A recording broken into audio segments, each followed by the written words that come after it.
Gracias. Señor director, la industria petrolera mexicana se encuentra en un dilema porque en el actual contexto de una baja demanda mundial del crudo por la pandemia y con la entrada en vigor de la norma de la Organización Marítima Internacional, la OMI, a partir de enero, el combustóleo producido por Pemex, como usted ya bien lo comentó, como usted ya bien lo dijo, y también como algunos compañeros diputados también lo mencionaron, incluyendo la diputada Mónica Almeida, ha perdido su valor en el mercado internacional, ocasionando fuertes pérdidas para la empresa productiva del Estado. El problema del combustóleo ocasionó pérdidas a Pemex y al erario por 71 millones de pesos en los últimos 7 años. Pero apenas hace unos meses, con la entrada en vigor de la norma de la OMI, perdió más del 80% de su valor. Pero además, el combustóleo de Pemex es alto en azufre, con más de 3.5% masa-masa, muy por encima de la norma internacional que establece un máximo de 0.5% masa-masa. Terminar con la producción de combustóleo debe de ser una prioridad a corto plazo, porque el 80% de la generación de energía eléctrica de la termoeléctrica de Tula se realiza con el combustóleo que produce la refinería Miguel Hidalgo en esa misma región, generando partículas PM2.5 de azufre que se esparcen 100 kilómetros a la redonda y son la principal fuente de contaminación del aire del Valle de México, ocasionando más de 14,000 muertes al año, solo por dar un ejemplo a manera de ilustración de las consecuencias de la producción y el uso de combustóleo de Pemex.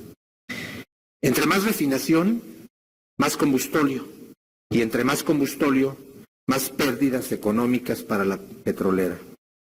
Aproximadamente 1/3 de cada barril refinado por Pemex corresponde a combustóleo, mientras que las refinerías de Texas producen únicamente el 3% de dicho energético, poniendo de manifiesto el deterioro en el que se encuentra nuestro sistema nacional de refinación. Dada esta grave exposición, me permito preguntarle lo siguiente.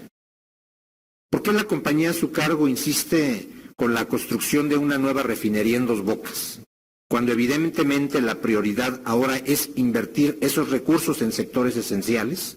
Y una vez terminada la pandemia y estabilizados los precios internacionales del crudo, la prioridad, por lógica, debería ser configurar las actuales refinerías de Pemex para evitar un exceso de producción de combustóleo.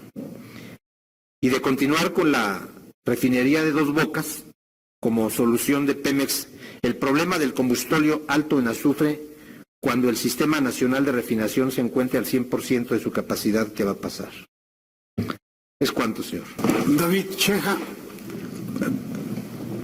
tiene usted razón, hay un problema de precios en el mercado de combustóleo, se sigue vendiendo, hay mercado, pero sí el precio está castigado y muchas refinerías que tienen coquizadoras hoy lo ocupan para procesar más diésel y turbocina. Entonces sí hay un problema en ese sentido, hay un problema con el precio y sí es un tema que estamos visualizando en Petróleos Mexicanos a partir de la reconfiguración de la refinería de Tula principalmente, ¿no? Aunque la idea es reconfigurar las 3 que hacen falta. Realmente es importante ya no producir combustóleo y sacarle el mayor provecho posible. Entonces, coincidimos, su dato es correcto, es alrededor de 1/3 parte de la producción de las refinerías es combustóleo y sí genera un problema en ese sentido. Ahora, en el caso de Dos Bocas, ahí no tenemos el problema del combustóleo o no vamos a tener el problema porque es una refinería que va reconfigurada de origen, es para tratamiento de crudo pesado y el proceso de combustóleo prácticamente se termina en la producción de coque, como último subproducto ya de la refinación. Entonces, ahí no tendríamos ese problema. Vuelvo a resaltar que la refinería de Dos Bocas es un programa prioritario del gobierno federal que se va a construir con recursos fiscales y que una vez que esté construida viene a formar parte ya del Sistema Nacional de Refinación, pero es un tema de un proyecto prioritario del gobierno federal. Director, pues como usted bien lo menciona, el combustóleo alto en azufre y en grandes cantidades debe eliminarse a corto plazo. La estrategia de rehabilitar las refinerías al 100%, reconfigurarlas, representa pues algo importante para nuestro país. En Movimiento Ciudadano le abonamos por la evolución del sistema energético del país, para transitar a las energías renovables, las cuales inevitablemente sustituirán a los combustibles fósiles. Además, hacemos votos porque el Gobierno de México posponga la construcción de la refinería, en sintonía con lo recomendado por organismos internacionales como el Fondo Monetario Internacional y el Banco Mundial. El país necesita recursos en sectores esenciales como la salud, el empleo, educación, la seguridad, entre otras prioridades.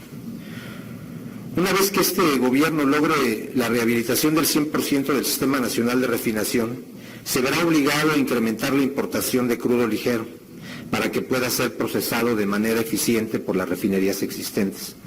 Pues la rehabilitación no es lo mismo que la reconfiguración. Además, si Pemex hace comparsa con la CFE, señoras y señores, un retroceso en la jubilación del combustóleo, porque está en juego la salud de millones de mexicanos y se está derrochando el presupuesto público en una política energética que nosotros consideramos es un barril sin fondo. De acuerdo al artículo 4º constitucional, señor director, de la Ley de Petróleos Mexicanos, la finalidad de Pemex es generar valor energético y generar rentabilidad para el Estado de Mexicano. Sin embargo, con la actual política energética de Pemex, absorbe recursos públicos sin regresar valor económico y los informes financieros de la compañía así lo confirman. En Movimiento Ciudadano le apostamos a que la era del combustóleo llegue a su fin, porque deben sentarse las bases para que podamos cumplir con la Agenda 2030 de la ONU y con el Acuerdo de París. Pemex debe evolucionar hacia una empresa más energética y menos petrolera. ¿Es cuánto?